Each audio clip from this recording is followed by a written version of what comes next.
Hey guys, I want to cover today the 27 habits that will induce feelings of depression. It's probably not a totally comprehensive list, but I was thinking through what were all the habits that I was doing when I was suicidal, and then also what are all the ones I can recall from clients that I've been helping overcome depression, particularly suicidal depression. But these are the ones. And as a reminder, actions create results. Habitual actions create habitual results. So if you break the habits that create undesired results, then you infinitely increase your chances of getting positive results. It's also easier for the brain to remember things not to do than things to do. So I'm going to try to zoom through these. Number one, imagine a bleak future visually or narrate it to yourself, some type of future you don't want to have happen. That's the first way to feel depressed. Number two, relive a sad memory over and over. That will induce depression. Three, look at the past through the eyes of a child. So, only remember a past memory through how you felt as a child, as opposed to having an appreciation as an adult for what other perspective you might need to have about the other people involved or information you were lacking as a child. Four is to ask yourself, what's wrong with me, and presume that the problem is personal. So we call this like the 3 Ps that create suffering. One of them is personal. You think it's about you. 5 is blaming yourself, right? So it's my fault, it's my fault, it's my fault. That will definitely induce depression. 6 is blaming other people. It's their fault, it's their fault. And then 7 is blaming circumstances. Like, I can't do that because I don't have enough money, right?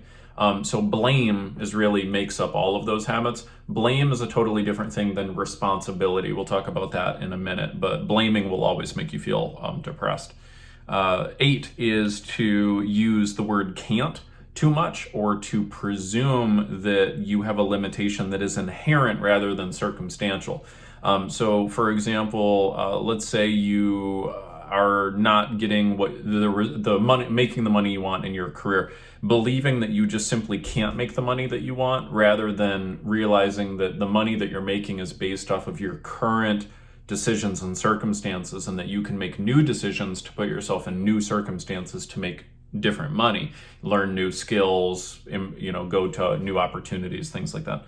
I might therefore throw in a bonus one, which is focus on all the reasons why you think you can't do something, as opposed to reasons why you could do something. Okay. Number 9, constantly search for explanations why bad things happened in the past. Why did they do that? Why did that happen to me? That will always make you feel depressed, and it doesn't really help anything. It's just because our mind wants to find an explanation, because if we can explain things, we kind of feel better about it. That's why people like to put labels on themselves, but it doesn't really make your life better. Just makes you worse. Number 10, keep wishing that things in the past occurred differently, right? So essentially focusing on something you can't control, rather than figuring out what is the lesson I learned from it, or what good came from it. Even if I didn't want to go through it, and I wouldn't want to go through it again. 11 is to focus on what you can't control generally. So this especially applies to other people's actions, big global things like the economy, the news, what's going on in Africa, right? Things of that nature. Number 12, use the words never, always, no one, everyone,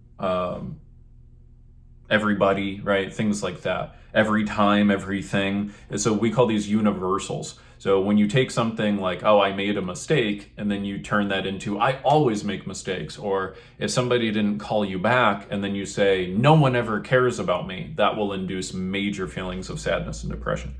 13 is to get stuck in the delusion of, right and wrong. So getting overly hung up on, like, they did the wrong thing and I did the right thing, or I did the wrong thing, right? Getting too hung up on what you believe is right and wrong, instead of just focusing on what can I do to make my life better right now, and especially honoring that there are differences of opinions very often. Number 14 is to get stuck in your ideals. So this includes like the word should, like I should be making more money than I am. My spouse should be XYZ. My father should have treated me differently as a kid, right? That will induce depression every time. 15 is to overvalue other people's opinions. That will immediately make you feel small, insecure, and probably depressed.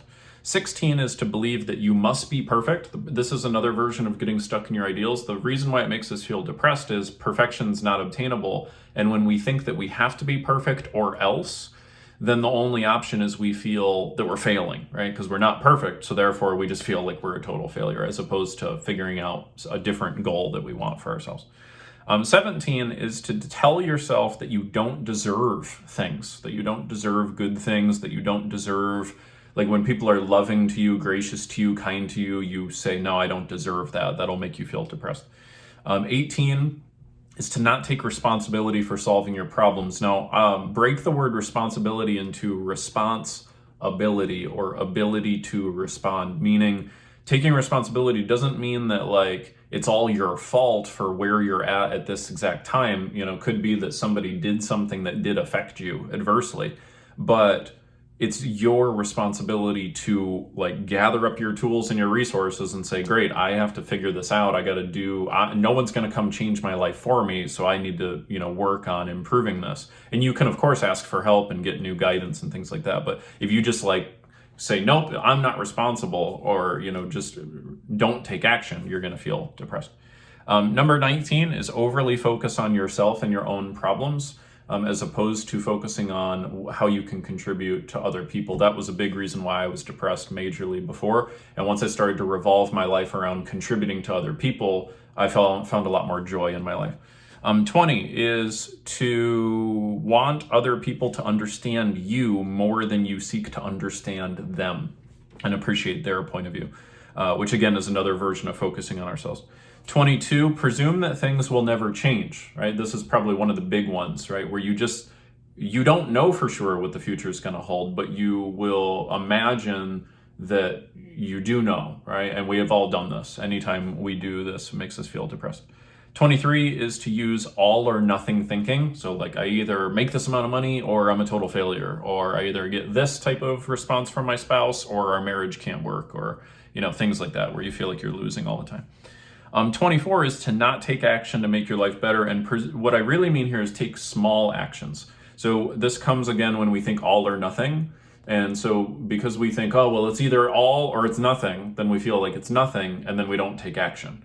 So instead you want to go, well, what can I do to improve it a little bit today or this week or this month? What's something I could do to feel a little bit better? Get out of that ideal and you'll start making progress.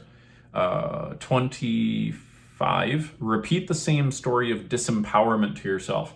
So if you're feeling depressed, there's an incredibly strong chance that you're reciting or repeating a story of disempowerment, like, oh, well, when I was a kid, this happened to me, and because that happened to me, this happened to me, and then that happened to me, and then in school, this happened to me, and now I'm screwed, right? It usually is something like that, revolving around the past. It can also be a disempowering story about the present, like, oh, I just can't do that because X, Y, Z, right? And by the way, sometimes the story is true, it's not that you're like delusional all the time. We all come up with delusions in our heads from time to time, but it could be that you're telling yourself a true story. It's just a story that disempowers you, and that by overly focusing on it, it doesn't help you. 26 is expect inevitable things to not happen, right? So to get pissed off about, an obvious example would be like, oh, it's raining again, right? Or like, oh, my dad said that thing again when he called me, right? It's things that are inevitably going to happen outside of your control, expecting them to not, and then constantly getting disappointed. And then 27 is expect other people to abide by your rules and your expectations. So this would be another version of focusing on what you can't control. And we've all done this, where we believe that our rules are the rules, right? Like, oh, well, you're disrespecting me. It's not that they're disrespecting you necessarily. It's that they're conflicting with your rules, your beliefs about what you should or should not do to show respect, okay? So I engaged in probably all of these at one point in my life. The clients I work with to overcome depression engage in these. If you break these habits, you definitely will reduce at a minimum depression, maybe eliminate it depending on what your specific habits are. So I hope that this is helpful to you and that you can start implementing some of these today. I'll see you in the next video.